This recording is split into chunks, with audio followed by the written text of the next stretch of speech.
Au Togo, le taux de desserte en eau potable a connu une amélioration, passant de 42% en 2005 à plus de 52% en 2016. Ceci grâce aux efforts du gouvernement à travers notamment le projet de réhabilitation des infrastructures et des services électriques. Ce projet a permis la mise en place de 6 châteaux d'eau dans le Grand Lomé. À l'intérieur du pays, beaucoup reste encore à faire. C'est le cas d'Otampidou, un village de la ville de Bassar à plus de 400 km de la capitale togolaise. Dans ce village, l'eau potable est une denrée rare. Nous n'avons pas de produit pour traiter cette eau avant de la boire. C'est comme cela que nous l'utilisons. Avec cette eau, nous faisons la cuisine pour les enfants. Après mon retour du champ, j'ai dû aller puiser de l'eau pour faire la cuisine. Le marigot est un peu loin et il n'y a pas les pompes.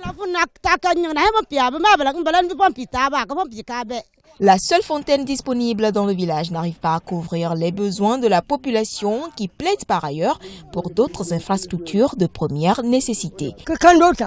Nous avons besoin de routes aménagées, de la pompe, de l'hôpital et aussi des écoles. Il n'y a pas d'école dans ce village. Les enfants font plus de 7 km pour se rendre à l'école et ces enfants ne reviennent pas à midi à cause de la distance. Que le gouvernement nous aide. Selon les chiffres communiqués en mars 2016, en milieu rural, le taux de desserte en eau potable est de près de 58%. Dans ces localités, seuls 10% des Togolais disposent d'installations sanitaires améliorées, des mesures essentielles pour l'atteinte des objectifs de développement durable.